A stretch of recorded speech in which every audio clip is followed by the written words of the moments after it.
आज हम लोग पढ़ेंगे बहुपद समीकरण के मूलों एवं गुणांकों के बीच संबंध या relation between the roots and coefficient of polynomial equation. यहाँ पे हमें एक बहुपद समीकरण दिया गया है। सबसे पहले जानते हैं कि बहुपद समीकरण क्या होता है।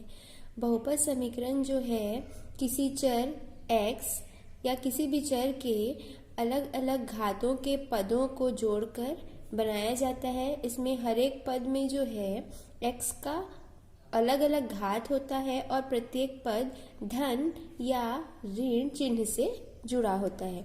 तो यहाँ पे px से डिनोट किया गया है। बहुपद समीकरण या पॉलिनॉमियल इक्वेशन को p ऑफ x से डिनोट करते हैं।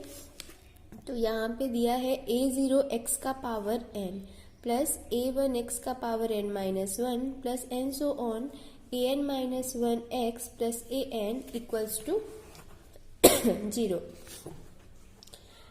अब हम इस पूरे चैप्टर में इन समीकरण के गुणांकों और मूलों के बीच संबंध के बारे में पढ़ेंगे। तो यहाँ पे ये जो a0, a1, ये an माइनस 1, an ये हैं, ये इनके गुणांक हैं। जो x के घात में टर्म्स हैं उनके सामने जो ये लिखे हैं अचर हैं, यही इनके क्या है, गुणांक हैं। इसके बाद जब हम इस समीकरण को हल करते हैं तो x के वे मान प्राप्त होते हैं जो इस समीकरण को संतुष्ट करते हैं। तो उन मानों को हम इस दिए गए समीकरण का मूल कहते हैं। तो इन गुणांकों और उन मूलों के बीच संबंध को ही हम इस पूरे चैप्टर में पढ़ेंगे। जैसे कि बहुपद समीकरण के मूल को अगर हम कैसे ज्ञात करें, तो x के वे मान जो p of x equals to 0 को संतुष्ट करें, यानी दिए गए समीकरण को x के जैसे ये समीकरण दिया हुआ है तो x के वे मान जिन्हें रखने पर अगर हम x के किसी मान के लिए यहाँ एक मान रखें तो हमें क्या प्राप्त हो, p ऑफ x, यानी कि ये पूरा क्या प्राप्त हो जाए, 0 प्राप्त हो जाए। तो उस समीकरण के लिए हम लोग क्या कहेंगे, उन्हें मूल कहेंगे। यहाँ पे जैसे दिया है एक समीकरण x square minus 3x plus 2। यहाँ पे अगर हम वैल्यू निकालेंगे तो x की दो वैल्यू निकलेगी 1 और 2। अब 1 को यहाँ पे रखें तो ये हो गया 1, ये माइनस 3 प्लस 2, तो 3 माइनस 3 0, यानी इस समीकरण को संतुष्ट किया, अतः ये 1 इसका मूल है। वैसे ही 2 को रखें तो ये 4 माइनस 6 प्लस 2, तो 4 माइनस 6 प्लस 2, तो 6 माइनस 6 हो गया इक्वल्स टू 0। अर्थात मूल जो है वो संख्याएं होती हैं या x के वे मान होते हैं जो समीकरण में रखने पर समीकरण को संतुष्ट करते हैं। अब किसी भी समीकरण की घात से क्या समझते हैं। यहाँ पे कोई भी बहुपद समीकरण दिया हुआ है, इसका जो अधिकतम पद, अधिकतम घात वाला पद है, यहाँ पे हम लोग देख रहे हैं सबसे अधिकतम घात वाला पद x का पावर n है। अगर यहाँ a0 जो है नॉट इक्वल्स टू 0 हो, 0 के बराबर ना हो, तो इस दिए गए समीकरण का घात हम लोग n कहेंगे। एग्जाम्पल के लिए देखिए, यहाँ पे x power 4 plus 5x square plus 7 दिया हुआ है। यहाँ अधिकतम घात का पद क्या है, x का पावर 4, इसका गुणांक 0 नहीं है, 1 है। तो यानी कि इस पूरे समीकरण का घात क्या हो गया, 4 हो गया। वैसे ही यहाँ पे दिया हुआ है x cube minus 3x plus 5। यहाँ पे सबसे अधिकतम घात का पद क्या है, तो x क्यूब है, इस पे गुणांक क्या है, 1 है, 0 नहीं है, इसलिए इस पूरे समीकरण का जो घात है वो क्या हो गया है, 3 हो गया है। अब हम लोग देखेंगे विभाजन कलन विधि या भाग कलन विधि। अगर नॉर्मल संख्याओं के लिए हम विभाजन कलन विधि की बात करें तो हम लोग पढ़े हैं क्या कि भाज्य बराबर क्या हो जाता है, भाजक गुणित भागफल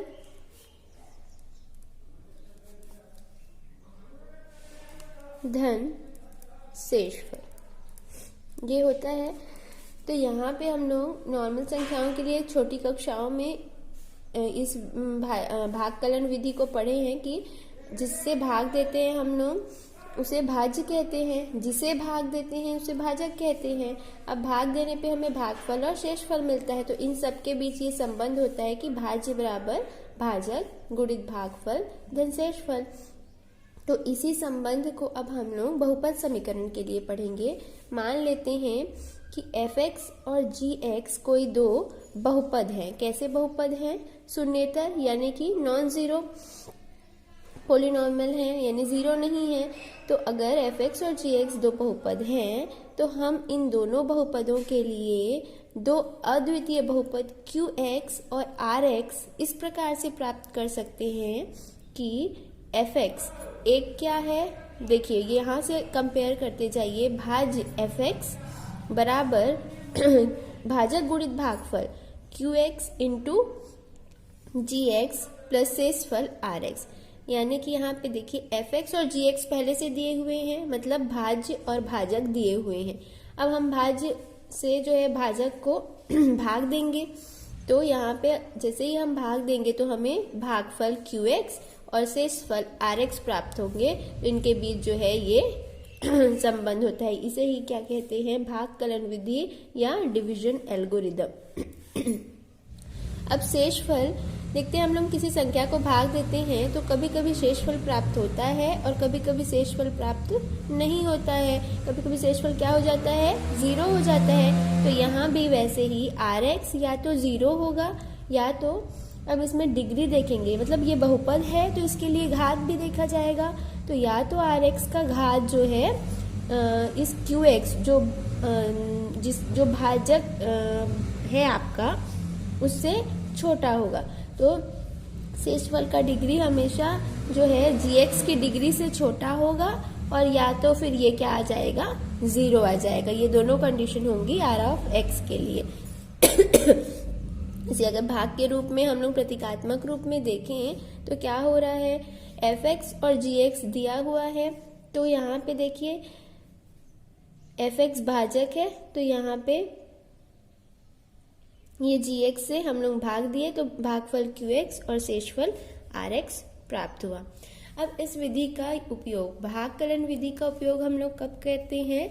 महत्तम उभयनिष्ठ भाजक निकालने के लिए। महत्तम उभयनिष्ठ भाजक क्या है? जो हम लोग इसे कहते हैं GCD, ग्रेटेस्ट कॉमन डिवाइजर। तो अगर हमें दिया हुआ है कि कोई भी दो समीकरण दिया हुआ है तो उनकी GCD निकालनी है, तो उसके लिए हम लोग क्या यूज करेंगे? भागकलन विधि का यूज करेंगे। यहाँ पे हम लोग भागकलन विधि से क्या लिख सकते हैं? fx equals to gx into qx plus rx, ये लिख सकते हैं। अब अगर मान लीजिए कि ये प्रथम शेषफल है rx, अब इस शेषफल को के लिए हम लोग क्या लिख देते हैं? यहाँ पे gx है तो यहाँ पे g ऑफ x को हम लोग लिख सकते हैं h of x into r1 of x plus sx। ये जो है दूसरा शेषफल है। तो ये प्रोसेस हम लोग बार बार रिपीट करते जाते हैं जब तक हमारा शेषफल जो है जीरो प्राप्त न हो जाए। अगर पहले ही जीरो प्राप्त हो जाता है तो दोनों बहुपदों के बीच जो महत्तम उभयनिष्ठ भाजक है वो क्या आ जाता है? 1 आ जाता है। अगर पहले ही विधि में r ऑफ x जीरो नहीं आता है तो फिर हम लोग इस प्रोसेस को फिर से g of x equals to क्या लिख देंगे? कोई और भाग g ऑफ x को जो है r ऑफ x से भाग देंगे, फिर से h ऑफ x और s ऑफ x भागफल और शेषफल प्राप्त होंगे। तो ये प्रोसेस बार बार जब तक रिपीट करेंगे तब जब तक जो है शेषफल जीरो ना आ जाए। फिर यहाँ पे अगर ये s ऑफ x शेषफल जीरो आ गया तो हम कहेंगे कि ये जो r ऑफ x है ये जो है fx और gx के बीच महत्तम उभयनिष्ठ भाजक है। इसे हम लोग एग्जाम्पल से समझते हैं तो और क्लियर हो जाएगा। यहाँ पे हमें दो बहुपद दिया गया है fx equals to 2x cube minus 4x square plus x minus 2 और दूसरा बहुपद है gx equals to x square minus x minus 2। यहाँ पे हमें इन दोनों का क्या निकालना है? महत्तम समापवर्तक या GCD निकालना है। सबसे पहले हम लोग क्या देखते हैं कि डिग्री ऑफ fx, यानी कि fx का घात कितना है। क्या है इसका घात? देखिए इसमें सबसे उच्चतम घात का पद है x क्यूब, इसका गुणांक 0 है क्या? तो नहीं, इसका गुणांक 2 है। तो डिग्री ऑफ fx क्या हो गया? 3 हो गया। वैसे ही डिग्री ऑफ gx देखेंगे तो इसकी डिग्री क्या है, अधिकतम घात का पद 2, एक्स स्क्वायर है तो यानी कि घात कितना है 2, तो ये degree of gx equals to 2। तो हम लोग जिसकी डिग्री ज्यादा होती है, जिस बहुपद का घात ज्यादा होता है, उसे हम लोग क्या है भाग देते हैं। तो यहाँ पे अब हमें क्या मिल जाएगा, g of x f of x into ये जो है हम लोग भाग देंगे तो यहाँ पे क्या मिल जाएगा, भागफल qx और यहाँ से शेषफल rx मिल जाएगा। तो इसके लिए हम लोग भागकलन विधि का यूज करेंगे महत्तम समापवर्तक निकालने के लिए। अगर इस विधि में पहले ही बार r ऑफ x 0 आ गया तो हम लोग कहेंगे कि इन दोनों के बीच महत्तम समापवर्तक 1 है। अगर ये r ऑफ x 0 नहीं आया तो फिर से हम लोग इस प्रोसेस को रिपीट करेंगे और अब की बार क्या करेंगे, g ऑफ x को r ऑफ x से भाग देंगे, मतलब fx की जगह gx आ जाएगा और gx की जगह फिर से rx आ जाएगा। पहले ये वाला स्टेप कंप्लीट करते हैं। तो यहाँ पे fx gx का मान रखते जाते हैं, x square minus x minus 2, ये 2x क्यूब fx का मान रख दिए, 4x square plus x minus 2। अब इसमें भाग देंगे तो देखते हैं ये एक्स स्क्वायर है, ये एक्स क्यूब है, यानी कि एक बार एक्स से जाएगा तो एक्स से जाएगा, साथ में यहाँ पे 2 है तो ये 2x, तो यहाँ 2x कर देते हैं तो गुणा होके कैसे होते जाएगा, ये 2x क्यूब, यहाँ से माइनस 2x स्क्वायर और ये माइनस 4x, ये मिलेगा। अब यहाँ पे हम लोग चिन्ह परिवर्तन कर देते हैं, ये माइनस, ये प्लस और ये प्लस, यहाँ पे ये दोनों कट गए, यहाँ से क्या मिल गया, माइनस 2x स्क्वायर और यहाँ से प्लस 5x और ये माइनस 2 का माइनस 2, ये मिल गया। अब जो है, अब हमें जो है यहाँ पे मिल गया minus 2x square plus 5x minus 2, इसे फिर से देंगे तो यहाँ पे x स्क्वायर है तो यहाँ सिर्फ माइनस 2 है, तो यहाँ माइनस 2 से अगर दें तो यहाँ क्या मिल जाएगा, गुणा होके माइनस 2x स्क्वायर, तो ये माइनस 2x स्क्वायर, यहाँ से प्लस 2x तो ये प्लस 2x और ये प्लस 4, यहाँ से फिर से चिन्ह परिवर्तन करेंगे, ये प्लस हो जाएगा, ये माइनस हो जाएगा और ये माइनस हो जाएगा, तो यहाँ पे ये दोनों तो कैंसिल हो गए, यहाँ से क्या मिल गया 3x, ये माइनस 6, ये क्या हो गया हमारा r ऑफ x। यहाँ पे देखिए r ऑफ x 0 आया है क्या, तो नहीं, ये 0 नहीं आया है, साथ में इसमें क्या कॉमन ले सकते हैं, 3 कॉमन ले सकते हैं, तो क्या मिल जाएगा x माइनस 2। अब यहाँ पे जो है शेषफल हमारा 0 नहीं आया है, यानी कि fx को हम लोग परिवर्तित किए, यहाँ पे देखिए fx को परिवर्तित किए gx into qx plus r of x में, जहाँ पे rx 0 नहीं आया, इसलिए अब नेक्स्ट स्टेप में जाएंगे। नेक्स्ट स्टेप में क्या करना है, g ऑफ x को भाग देना है, किससे भाग देना है r ऑफ x से, इस r ऑफ x से मतलब जो शेषफल आया है उससे भाग देंगे इसे और देखेंगे कि क्या शेषफल प्राप्त होगा, तो ये मान लेंगे कि प्लस s ऑफ x शेषफल प्राप्त होगा। अब ये शेषफल अगर 0 प्राप्त हुआ, ये जो है 0 मिलता है, तो ये r ऑफ x क्या हो जाता है हमारा GCD। तो यहाँ पे इसमें देखिए r ऑफ x आ गया x माइनस 2, 3 कॉमन है तो ये कांस्टेंट है, अचर है, तो इसे नहीं लेते से भी चलता है, तो इसलिए यहाँ पे क्या करेंगे, अब नेक्स्ट स्टेप में करेंगे r ऑफ x से भाग देंगे g ऑफ x को, यहाँ से जो भागफल मिलेगा उसे h ऑफ x से डिनोट करेंगे और शेषफल को s ऑफ x से डिनोट करेंगे। तो यहाँ पे हम लोग भाग देते हैं, इसे r1 ऑफ x से डिनोट कर लेते हैं, जिससे पता चलेगा कि इस स्टेप में हम लोग x माइनस 2 को r1x माने हैं। तो इसको भाग देते हैं, x-2 से इसे भाग देते हैं, क्या मिल गया, x² माइनस x माइनस 2। तो इसे भाग देने से क्या मिल जाएगा, देखिए x² है, एक बार x से जाएगा तो ये मिल गया x² माइनस 2x।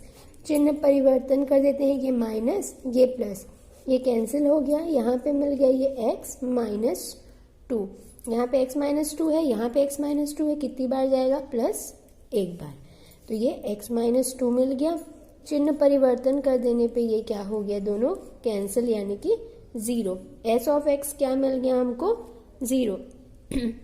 यहाँ पे अब हमें जो है शेषफल शून्य मिल गया, तो ऐसा शेषफल जो शून्य मिल जाए उसके इस विधि में अगर यहाँ शेषफल शून्य नहीं मिलता तो इस प्रोसेस को हम लोग फिर रिपीट करते। यहाँ पे अगर कोई संख्या मिलती तो उसे फिर से x माइनस 2 से को भाग देते, लेकिन यहाँ पे शून्य मिल गया, तो अब हम लोग जो है पहले नॉन जीरो शेषफल में जो शून्य नहीं था उस शेषफल में जाएंगे। r ऑफ x ये क्या था, x माइनस 2 था, तो इसलिए यहाँ पे जो है दिए गए बहुपद fx और gx का fx, इसके लिए आगे का स्टेप चेक करना इसलिए ज़रूरी है क्योंकि जो अगला शेषफल आ रहा है वो 0 आ रहा है या नहीं, तो यहाँ पे 0 आया, इसलिए fx व gx का जो gcd है या महत्तम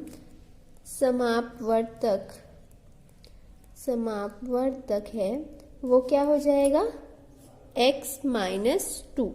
जीसीडी हमारा क्या मिल गया, x माइनस 2। इस तरह से हम लोग जो है भागकलन विधि से किसी भी दिए गए दो समीकरण या दो बहुपदों का क्या कर सकते हैं, महत्तम समापवर्तक या जीसीडी निकाल सकते हैं। इसके बाद जो है हम लोग बहुपद समीकरण के बारे में कुछ इम्पॉर्टेंट फैक्ट्स पढ़ लेते हैं। जैसे कोई भी n घात का बहुपद समीकरण दिया है या n डिग्री का पॉलिनॉमियल इक्वेशन है, तो अगर n घात का है तो ठीक उसके हमें क्या मिलेंगे, n मूल प्राप्त होंगे। 2 घात का है तो हमें 2 मूल प्राप्त होंगे, 3 घात का है तो हमें 3 मूल प्राप्त होंगे। तो किसी भी n घातीय बहुपद का जो है हमें क्या मिलेगा, n मूल प्राप्त होता है।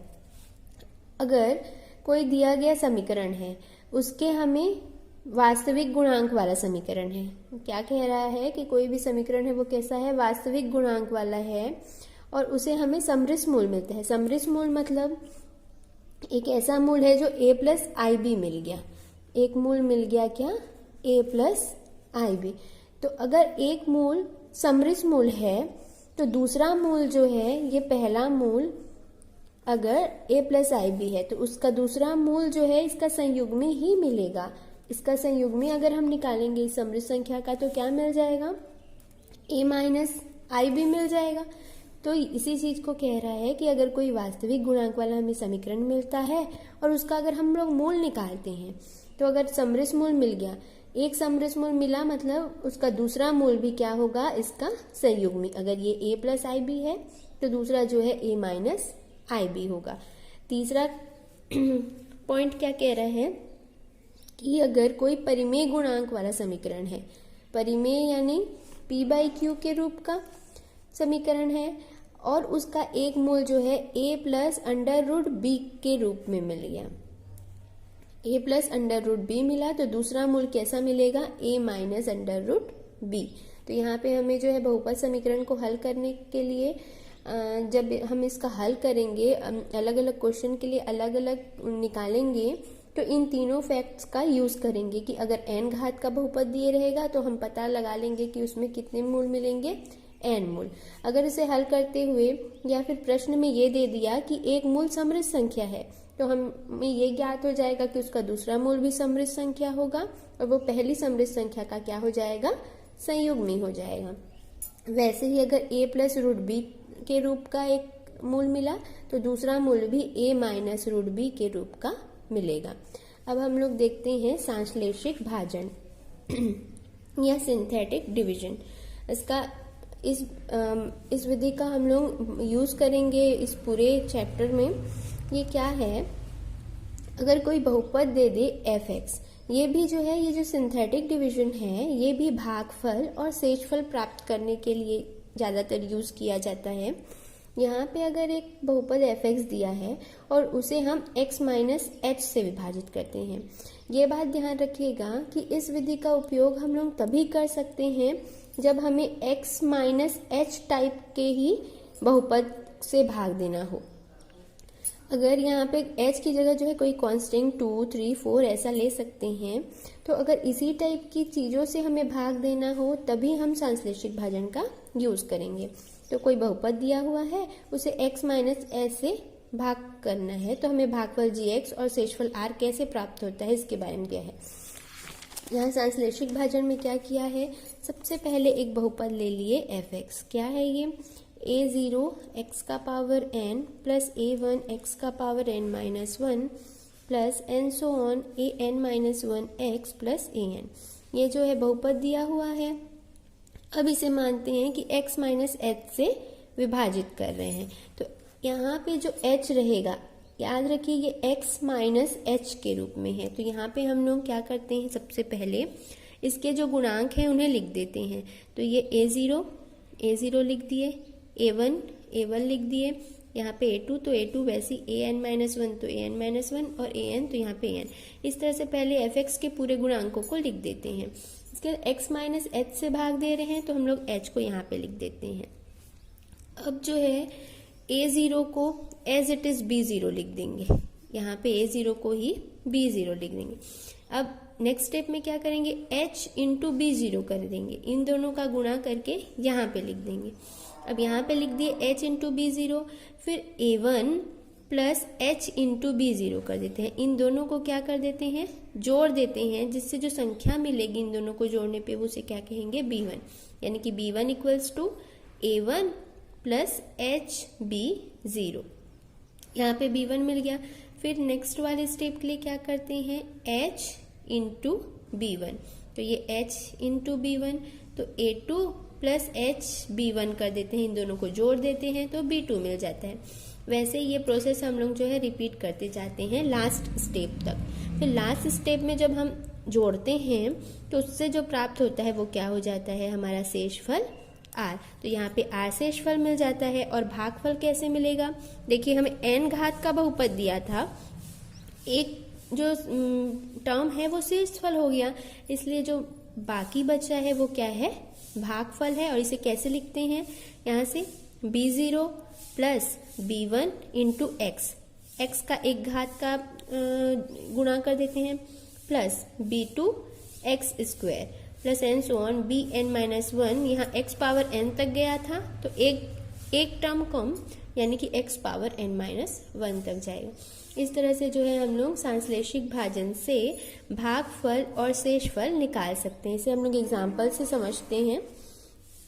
अब हम लोग जो है सिंथेटिक डिवीजन से रिलेटेड एक दो एग्जाम्पल करते हैं, जिससे हमें ये मेथड और अच्छे से समझ में आ जाएगा कि कैसे इस विधि से, संश्लेषित भाजन विधि से भागफल और शेषफल ज्ञात करते हैं। अब देखिए यहाँ पे भागफल और शेषफल निकालना है किस किस का, x power 5 plus 2x square minus x plus 4 को किससे भाग देना है, x प्लस 2 से भाग देना है। और क्या निकालना है, भागफल और शेषफल। यहाँ पे हम लोग संश्लेषित भाजन या सिंथेटिक डिवीजन का यूज तभी कर सकते हैं जब हमें हमारा जो ये x प्लस 2 है वो कैसा हो, x माइनस एच के रूप का हो। ये x माइनस एच रूप में दिया है, h का मान यहाँ से निकालेंगे तो क्या मिल जाएगा, ये -2। तो इस फॉर्म में है तभी हम लोग सिंथेटिक डिवीजन लगाएंगे। तो यहाँ पे अगर हम लोग को सिंथेटिक डिवीजन लगाना है तो सबसे पहला काम क्या करेंगे, ये जो दिया गया समीकरण है ये पूर्ण नहीं है। देखिए x का घात 5 है, इसके बाद 4 और 3 वाला टर्म नहीं दिया है, यानी कि वो टर्म्स क्या हैं, 0 हैं। तो पहले इस समीकरण को हम लोग पूर्ण रूप में लिखेंगे। तो दिए हुए समीकरण को पूर्ण रूप में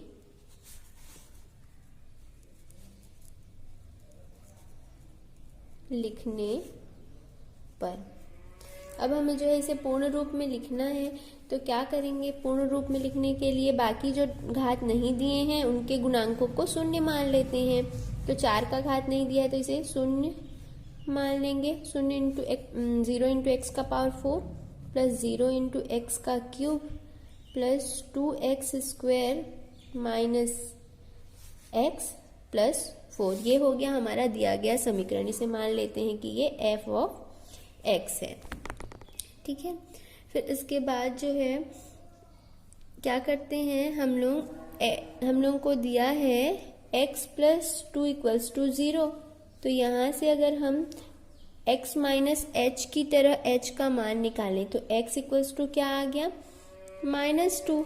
तो इसलिए h इक्वल्स टू क्या है यहाँ पे, -2।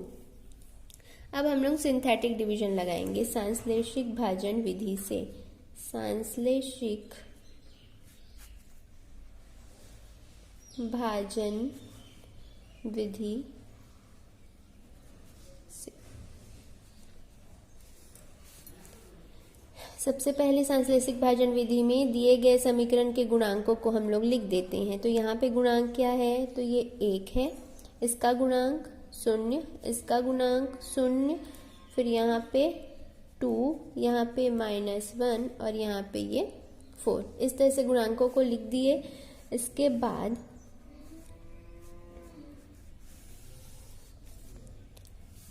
h की वैल्यू क्या निकाले हैं हम लोग, -2, तो यहाँ पे लिख दिए -2।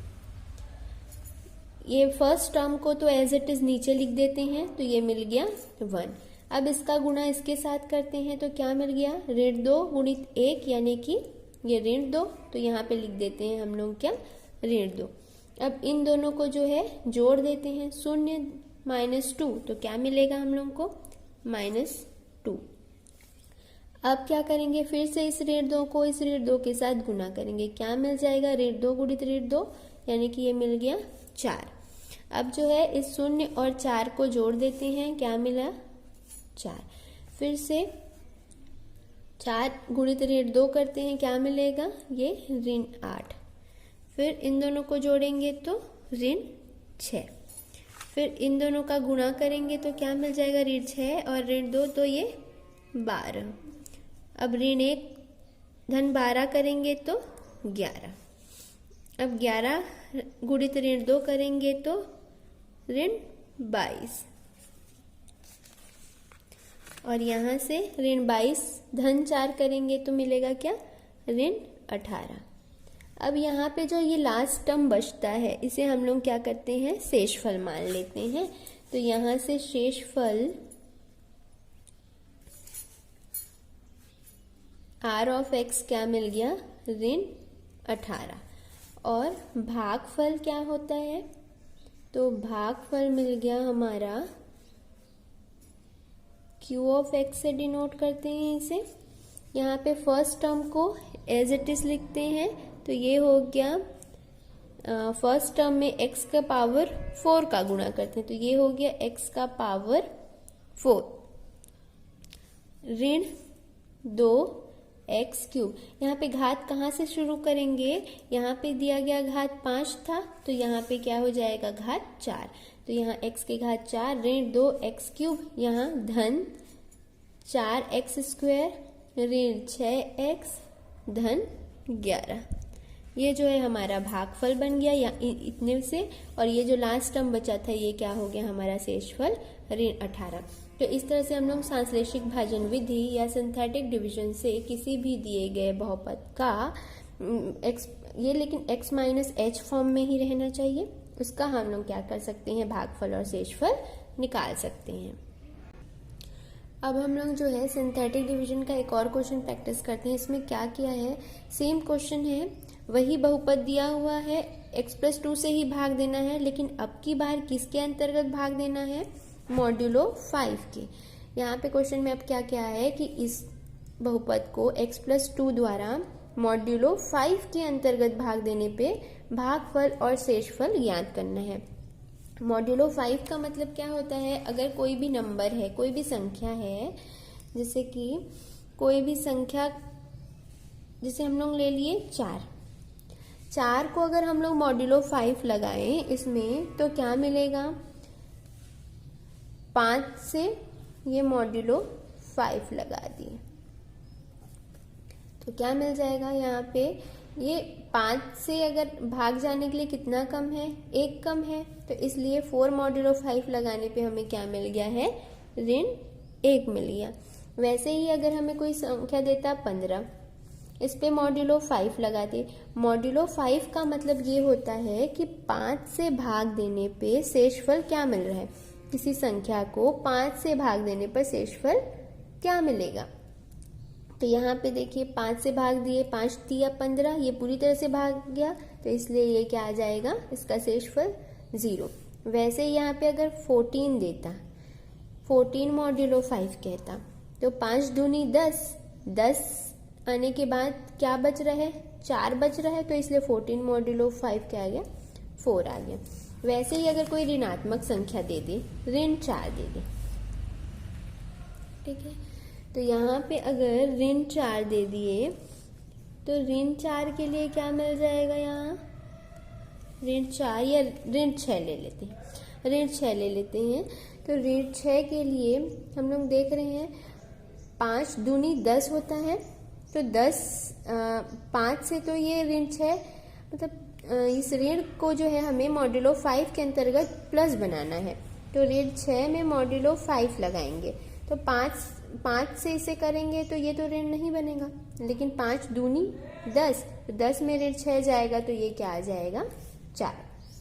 वैसे ही अगर हम लोग ऋण 8 ले लिए तो ऋण 8 मॉड्यूलो 5 किए, क्या बचेगा, ऋण 8 से अगर हम लोग करें तो ये बचेगा, मॉड्यूलो 5 लगा दें ऋण 8 में तो ये 5 दूनी 10, तो 10 ऋण 8 करेंगे तो ये 2। तो इस तरह से हम लोग जो है मॉड्यूलो 5 लगाते हैं। तो हम लोग ये जो है दिए गए समीकरण को फिर से भाग देते हैं सांश्लेषिक भाजन से। इसके लिए क्या करते हैं, हम लोग इसके टर्म्स को लिखते जाते हैं। x की घात 5 का गुणांक 1, घात 4 नहीं दिया है इसलिए इसका गुणांक 0, घात 3 नहीं दिया है इसलिए इसका गुणांक 0, घात 2 का ये 2, घात 1 का ये ऋण 1 और ये 4। किससे भाग दे रहे हैं, x+2 से, यानी कि ये x माइनस एच टाइप का रहता है तो h इक्वल्स टू क्या मिल गया, -2। सेम क्वेश्चन है पर इस क्वेश्चन को क्या करना है, मॉड्यूलो 5 के अंतर्गत निकालना है कि सेम क्वेश्चन को मॉड्यूलो 5 अगर दे दे तो भागफल और शेषफल में क्या डिफरेंस आएगा।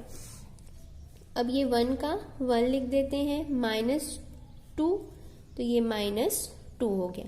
जैसे ही माइनस आता है हमारा क्या लगा हुआ है, मॉड्यूलो 5 लगा हुआ है। 5 से बड़ी संख्या आती है या ऋणात्मक संख्या आती है तो वहां पे मॉड्यूलो 5 के कारण वो क्या हो जाता है, चेंज हो जाता है। तो -2, तो यहाँ पे देखिए 5 से अगर ऋण 2 को घटाएं तो क्या मिल जाएगा, ये 3 मिल जाएगा। तो ये मॉड्यूलो 5 के अंतर्गत ऋण 2 जो है क्या बन जाता है, 3 बन जाता है। तो 0 धन 3 मिल गया। अब 3 गुणित ऋण 2 करेंगे तो ये मिल गया ऋण 6। अब ऋण 6 आ गया तो फिर 5 से करेंगे तो 5 में अगर हम फिर करते हैं तो देखते हैं कि 5 जो है ऋण 6 से छोटा है। तो अब 5 का अगला गुणक देखते हैं, 5 दूनी 10, तो 10 में ऋण 6 करेंगे तो क्या बचेगा, 4। तो 0 धन 4 ये 4 गुणित ऋण 2 करते हैं तो क्या मिल जाएगा, 4 गुणित ऋण 2 तो मिल जाता है हमें ऋण 8। ये यहाँ पे आएगा 2 के नीचे ऋण 8। ऋण 8 को फिर मॉड्यूलो 5 में चेंज करेंगे तो 5 से तो नहीं जाएगा, 5 ऋण 8 फिर ऋणात्मक आ जाएगा, इसलिए 5 का अगला गुणक 5 दूनी 10, तो 10 में ऋण 8 गया तो ये हो गया 2 के बराबर, और ये 2 और ये 2 जोड़ के 4 बन गए। फिर 4 ऋण 2 फिर से क्या मिल गया, ऋण 8 मिल गया। अब ऋण 8 को फिर 5 में चेंज करेंगे तो 5 से नहीं जाएगा, 5 जो है इसके लिए छोटा हो जाएगा, तो 5 दूनी 10, 10 में ऋण 8 गया तो ये हो गया 2। 2 के बराबर हो गया, तो 2 और ऋण, यहाँ पे देखिए यहाँ पे भी ऋण 1 है तो इसे भी चेंज करना पड़ेगा। ऋण 1, तो 5 में ऋण 1 करेंगे तो ये क्या हो जाएगा 4, तो ये 4 और 2 6, 6 गुणित ऋण 2 तो ऋण 12। अब ऋण 12 को जो है 6 ऋण 2 तो ये ऋण 12। अब ऋण 12 को फिर से करना है तो 5 के गुणक देखते जाएंगे, 5 दूनी 10, 10 भी छोटा हो गया, 5 तिया 15, तो ये 15 आ गया। 15 में ऋण 12 करेंगे तो क्या मिल जाएगा 3, 4 और 3 को जोड़े तो 7। यहाँ पे देखिए सारी संख्याएं 5 से छोटी हैं क्योंकि मॉड्यूलो 5 लगा हुआ है, लेकिन ये 6 और 7 जो है 5 से बड़े हैं, तो यहाँ फिर से मॉड्यूलो 5 लगाना पड़ेगा। अब 6 में ये धनात्मक संख्या है, 5 मॉड्यूलो 5 लगाएंगे तो यानी कि 5 से भाग देंगे तो क्या शेषफल मिलेगा, इसे 5 से भाग देंगे तो शेषफल क्या मिलेगा 1, इसे 5 से भाग देंगे तो शेषफल क्या मिल जाएगा 2, तो ये 1 में परिवर्तित हो गया, ये 2 में परिवर्तित हो गया। तो इस तरह से ये लास्ट टर्म है, ये क्या दिखाएगा r ऑफ x या शेषफल 2 आएगा, और जो भागफल है q ऑफ x वो क्या आ जाएगा यहाँ पे x का power 4 plus 3x cube plus 4x square plus 4x plus 1। Modulo 5 को एक बार और समझते हैं। यहाँ पे क्या करना है, मॉड्यूलो 5 दिया हुआ है तो हम लोग मॉड्यूलो 5 का मतलब नॉर्मल मतलब यही होता है कि किसी भी संख्या को 5 से भाग देने पर शेषफल जो भी प्राप्त होता है उसे हम लोग मॉड्यूलो 5 कहेंगे। यहाँ पे जब हम हल करते गए तो जब भी ऋणात्मक संख्या आएगी या 5 से बड़ी कोई संख्या आएगी तो उसे हम लोग जो है मॉड्यूलो 5 के कारण चेंज कर देंगे। जैसे ऋण 2 आया था तो ऋण 2 जो है ऋणात्मक संख्या है, 5 से ऋण 2 घटा देंगे तो 3 मिल गया। जैसे ऋण 6 आया था, 5 से घटाने पे फिर ऋण 1 प्राप्त होगा, फिर 5 से घटाएंगे तो 4 प्राप्त होगा। तो इसे हम लोग ये कह सकते हैं कि 5 के गुणक से घटाते हैं या सिर्फ 5 से भी घटा सकते हैं। जैसे 5 ऋण 6 करोगे तो क्या मिलेगा ऋण 1, तो फिर ऋण आ गया, फिर 5 से करोगे तो 5 ऋण 1 फिर 4। तो ऐसे ही ऋणात्मक संख्या को करनी है। उसके बाद देखिए यहाँ पे 6 और 7 आया था जो 5 से बड़े हैं, तो यहाँ पे मॉड्यूलो 5 लगाएंगे यानी 5 से भाग देंगे तो 5 एकम 5 जाएगा, बचा शेषफल जो है ये शेषफल को दर्शाता है तो 1 बचेगा।